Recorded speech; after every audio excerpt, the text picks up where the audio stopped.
آج کل عید کی تیاریاں زور و شور سے شروع ہو چکی ہیں. ہاں جی بالکل ہے. اور میرا خیال ہے دونوں خواتین بھی لازماً 3-4 پھیرے تو بازار کے لگا چکی ہوں گی. کبھی مہندی خریدنے کے لیے, کبھی اس کا ڈیزائن بنوانے کے لیے. آپ کے بھی محلے میں کوئی مہندی ڈیزائنر ہے؟ ہاں جی سر, ہوتے ہیں. آج کل تو وہ محلے میں اسی طرح پھر رہا ہوگا جس طرح بڑی عید کے پاس کسائی پھرتے ہیں. ہاں صحیح بات ہے. اچھی مہندی لگانے والے آج کل بڑے تکبرے ہوئے ہیں. تم یہ خواتین سے پوچھو بلکہ پرجائی سے پوچھنا. نہ بھائی, پہلی تمہاری پرجائی مجھ سے لڑ رہی ہے کہ مجھے بازار لے کے جاؤ, میں نے ایڑی والی جوتی لینی ہے. بڑی مشکل سے ٹالا ہے میں نے اس کو. کیا اس کو سدھا کہو کہ ایڑی والی جوتی کی مجھے ضرورت ہے یا تمہیں؟ ہمارا تو ماشاءاللہ قد کاٹ ہے, مجھے لے کے دو ایڑی والی جوتی. یار کوئی عقل کو ہاتھ مارو, مرد پہنتے ہیں ایڑی والی جوتی؟ جی اس کا مطلب ہے کہ تھیلا نلائق آدمی. وہ کیسے؟ ماشاءاللہ ادھر نالج والا بندہ صرف ایئی بیٹھا ہوا ہے. بھائی یہ جو ایڑی والی جوتی ہے نا, اونچی ایڑی, یہ مرد ہی پہلے پہنتے تھے. ہاں, یہ فیشن مردوں میں ہی شروع ہوا تھا. بلکہ یوں کہو کہ یہ امارت کی نشانی سمجھا جاتا تھا. جس مرد نے ایڑی والا جوتا پہنا ہوتا تھا نا, تو لوگ سمجھتے تھے کہ یہ بڑا امیر آدمی ہے. بلکہ ایک روایت تو یہ بھی ہے کہ یہ جو فوجی ہوتے تھے نا جی, وہ چونکہ گھوڑیوں پہ جنگ لڑتے تھے, تو وہ رکاب میں اپنا بوٹ پھنسانے کے لیے ایڑی والے جوتے پہنتے تھے. وہ اڈی والا جوتا ہوتا تھا نا, تو ویسے رکاب میں فٹ ہو جاتا تھا. یہ فوجی ہولی ہولی آیا نا عورتوں تک, اسے گلوں ہی پا کے تو پھر گھر چ فوجی بن کے پھرن ڈی. صاحب یہ عزیزی کیا شگوفہ چھوڑ رہا ہے یار. عزیزی بالکل ٹھیک کہہ رہا ہے. یعنی مصر میں 3500 سال قبل مسیح میں یہ جو ہائی ہیل شوز یا جوتے جن کو کہتے ہیں, یہ ان لوگوں کے لیے بنائے جاتے تھے جو جانوروں کو ذبح کرتے تھے. یعنی قصائی ہائی ہیل جوتے پہنتے تھے.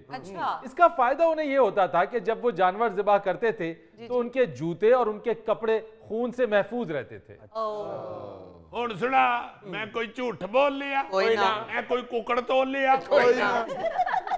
اصل میں تو آج سے کوئی 1000 سال پہلے یہ ایڑی والے جوتے ایران سے شروع ہوئے تھے. جو میں نے بتایا ہے نا جی, اب تو عورتیں پہنتی ہیں نا قد لمبا کرنے کے لیے.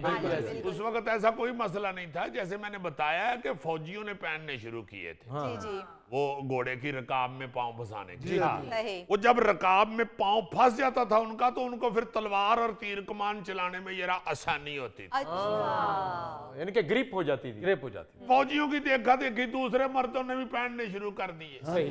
یعنی فیشن جو ہے یہ اونچی ہیل والا, یہ مردوں سے ہی شٹارٹ ہوا ہے, جو اب آپ عورتوں نے مال مار لیا ہے. یہ جو میں نے کہا نا امارت کی نشانی ہوتی تھی, چونکہ گھوڑے اس وقت مہنگی چیز تھی. جس طرح اب ہم کاریں رکھتے ہیں, اس وقت گھوڑے رکھے جاتے تھے. بالکل. تو گھوڑے امیر آدمی رکھتے تھے, اور امیر آدمی رکھتے تھے تو پھر ان کو گھوڑوں کے لیے وہ ایڑی والے جوتے بنوانے پڑتے تھے. اس لیے جو بھی ایڑی والا جوتا پہن کے گزرتا تھا نا, تو ایک دوسرے کو کہتے تھے کہ اپنا این چیست امیر است. یار ایران میں فارسی بولی جاتی ہے. اچھا عزیزی, فرانس کا ایک بادشاہ تھا لوئی 14. اس نے 72 سال تک ریکارڈ حکومت کی, اور یہ ایک عالمی ریکارڈ بھی ہے. وہ بھی ہائی ہیل پہننے کا شوقین تھا, اور یہی وجہ ہے کہ فرانس اور یورپ میں یہ ہائی ہیل فیشن اور سٹیٹس اور امارات کی نشانی بن گئی. ورنہ ایک دور یہ بھی تھا کہ یورپ کی گلیاں کچرے میں لتھڑی ہوتی تھیں, اور لوگ اپنے آپ کو بچانے کے لیے ہائی ہیل پہنتے تھے تاکہ وہ اس کچرے سے بچ سکے. اچھا, تو سر پھر یہ خواتین کیسے اونچی ہیل پہننا شروع ہو گئی؟ میں آپ کو بتاتا ہوں, وہ تو بیچارہ خواتین سے ڈرا ہوا انسان ہے. یہ کیا بات کر رہے ہو یار عزیزی. آ جاتا ہے نا تو پہلے بچے کو فون کر کے پوچھتا ہے, ماما سو گئی ہے؟ ان کو نہ بتانا تو آہستہ سے کنڈی کھول دو. فضول بات نہ کرو, ان کو بتاؤ. بیٹے آپ نے جو پوچھا ہے یہ خواتین کیسے پہننا شروع ہو گئی, تو مرد حضرات جب پہنتے تھے اور آہستہ آہستہ اس کو امارت کی نشانی بھی سمجھا جانا شروع ہو گیا, تو ظاہر ہے کسی وقت ہمیں خاتون نے بھی خامد کا بھی ہمیں بوٹ پا کے تو ٹرائی کی, ٹرنے کی. خواتین کو یہ فیل ہوا کہ اس کے ساتھ تو قد شد بڑا ہو جاتا ہے, ہم خامد کے منہ ترو ہو جاتی ہیں. تو پھر یہ خواتین نے بھی پہننا شروع کر دیا جب انہوں نے یہ محسوس کیا کہ اس سے قد بڑھ جاتا ہے، ذرا روب بن جاتا ہے شخصیت کا، پھر جب خواتین نے پہننا شروع کر دیا تو خواتین جا کے موچی کو کہتی تھی کہ پاجی جرا کو ہور ڈیزائن تے ہور رنگ تے وہاؤ۔ اور پھر جو جوتے بنانے والے تھے نا سارے، ان کو یہ محسوس ہوا کہ یار اے گاہک بہت اچھے نے، یہ تے رنگ بھی ہور مانگ رہے ہیں اور ڈیزائن بھی ہور مانگ رہے ہیں، واہ مرد تے وہی فوجی بوٹ پا کے پھری جاندے۔ بالکل صحیح۔ پھر یہ آہستہ آہستہ آہستہ آہستہ جب خواتین نے بھی پہننے شروع کر دی اور مرد بھی پہن رہے تھے، پھر ایک دن ایک مرد اپنی بیوی دے بوٹ پا کے تے دفتر چلا گیا، اتنے پھر وہ بڑا توا لگا، انہوں سارے چھیڑن لگ پہ مچھاں تیریاں 9-4 دیاں نے، بوٹ تو پنک رنگ دے پائے، وہ بیچارہ نہ دسن جوگا کہ تاڑی بھرجائی دے نہ بولن جوگا، انجن کر کے انہیں دفتر چ سارا ٹائم لگایا۔